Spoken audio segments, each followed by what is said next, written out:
Hello, my creative friends. It's been a long time since I've posted a video, and very sorry for that.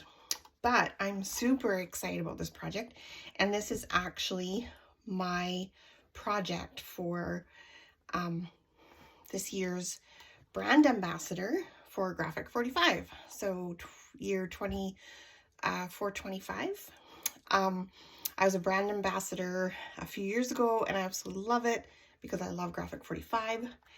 So, had a crazy life the last few years, like a lot of you, I'm sure. And so I'm kind of getting back into being creative and super excited. So this is my project for my audition, I guess you would say, for Graphic 45 Ambassador. And I'm using the Life is Abundant line, which I absolutely fell in love with when I saw it. And right away I knew what I wanted to do. So I'm just going to do this little video. I'm not going to show everything, but I will explain what I've done here. So I've just put together this little book, super simple. I literally have started this project tonight, and the deadline is in about 2 hours. Crazy, but it's amazing. I feel like with Graphic 45, there isn't a lot to do because the paper is just so stunning on its own that you don't really have to, you can do a simple project.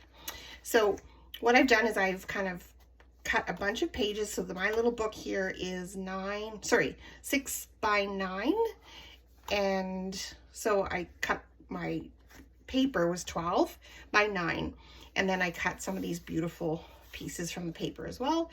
So what I'm going to do right now, and if you just want to watch, I'm going to stitch this book together, and then I will walk through the book with you and see and show you what else I've done. So hopefully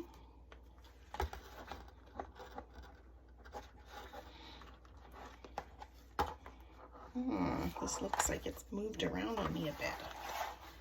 Okay, there we go. I would like to have the tie on this side so I can see if I can. There we go. Okay, so I want to start on the outside because I want to tie the finished tie on the outside, like the knot. So I go from the outside to the inside, and I'm just using a natural color, which I think goes with this paper line best. So I don't need to leave a lot there on the outside, but enough to tie a knot. I always cut myself lots of this, so I'm not stressing about it. And then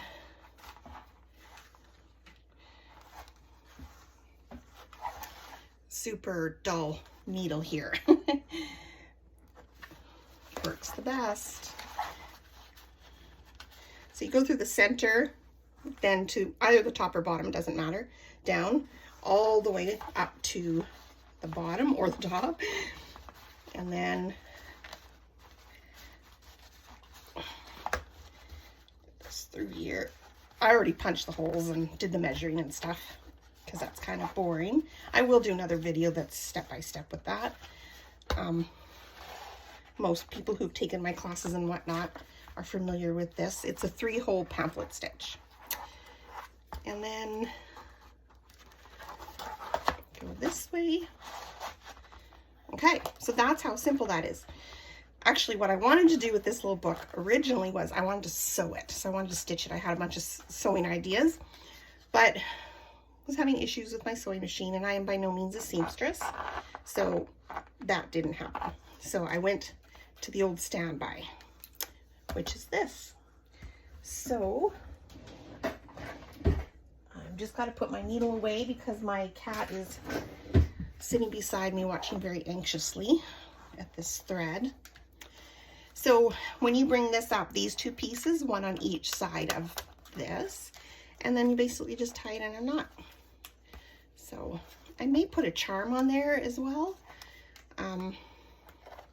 I have lots of charms, but I haven't really looked through them. So, but that is that. So I'll leave an extra space in case I want to put some charms or beads on that afterwards. But that's how simple that book is. So basically you're just cutting all of your papers to the size of your book and then sticking them together the way you like them and then stitching them. And then the fun part, of course, is adding embellishments and decorating them and stuff, which is lots of fun. My favorite part anyway. I did ink the edges just very lightly. I prefer not to have that strong white core, especially with certain papers that are kind of more of a, I don't know, more vintagey, kind of a natural theme. So I'll just walk through this with you. So like I said, you just can't go wrong with these images from Graphic 45, are just stunning. So I used, obviously, their, this is the pattern paper collection. Yeah, I'm sorry about that. Go on, Radley. Sorry. So this is the pattern paper collection, and then it's also mixed with the prints and solids. And then I love to repurpose, as anyone who knows me or has seen my work before, I love to use vintage items and reuse them for different purposes. So in this instance, this is a vintage ledger paper.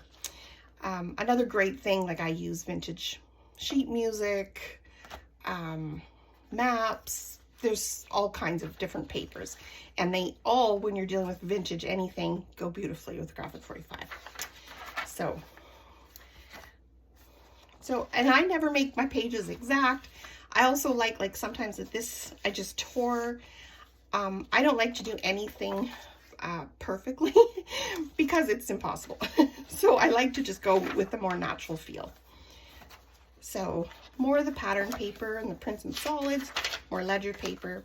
I put a couple sheets of, this is watercolor paper. Because personally, I made myself several of these books, and I just love to take this and like to the beach and do sketches and take with my little watercolors. So I love to throw in a little bit of watercolor in there. So this is kind of your multi-purpose. I call it my kind of an upcycled journal, I guess. This is just some beautiful natural like handmade paper that someone gave me. Oops. So I put that in there. I thought it went well. Love this pattern. Love it. Love all these sayings and everything. They're just so beautiful. And the middle one is more of the watercolor paper. So like I said, that's pretty simple. I am going to do some decorating inside, of course, with a bunch of different things that I cut out from the Graphic 45 paper. Like this over here. I cut one of the mushrooms out. So I'll probably put this somewhere. So I'm going to work on that a little bit on the side, and then I will post pictures. But that is the simple way to do that journal. And then what I've done is this little box. So I'm going to take my clamps off here because glue's been drying. So what I did is, this is just a repurposed box. It actually had paper supplies in it. I'll post a picture of what the box was, but again, I like to repurpose. I save all my little boxes and tins and bags and everything. So, beautiful, beautiful paper. So all I did was really just covered the box, as you can see. I wanted to make it look older. So the box itself originally, and I don't know if you can see this, but the box was originally like a glossy white, and it was too white for me. So because it was glossy, I used alcohol ink. So I just dabbed alcohol ink all along the edges. I don't like to put my paper like right to the edge because you risk the chance of, sorry, I'm moving out of the camera, I think. But you risk the chance of the paper kind of catching, possibly.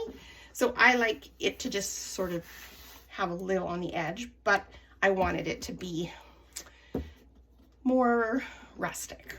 So I just used Ranger alcohol ink. Caramel is my favorite. And I just put that on a little pad like that. And then I just did all the edges so that it looks more vintage and the glossy white doesn't show. And then I just covered the whole thing. So then what I did is I made a few of these little things, which I love. And I'm not done with them either, so I'm going to add a few little odds and ends. I have this, which I love. So I do this all the time, specifically with Graphic 45 paper, but the titles are always so beautiful on the edges of the papers. I don't know if you know what I mean, but let me see. So this is one of the sheets. So right up here, usually by the barcode, it'll tell you the name of the line or the name of the paper. And I don't like anything to go to waste, so I cut those out. So again, I don't know if you can see that, but this one just says life is abundant.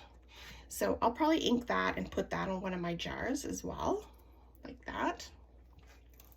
So what I've done is I collected these cute jars. So I just put a couple feathers in there and a couple stickers and a tag.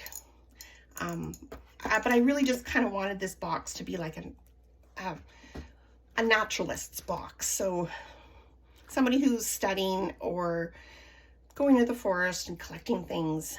And yeah, I love how the paper accommodated this. So there's another one in here. I just put some little kind of fake flowers. This here, if you can see it, that is a little dragonfly cut out, hand cut, like fussy cut from the Graphic 45 Life is Abundant line.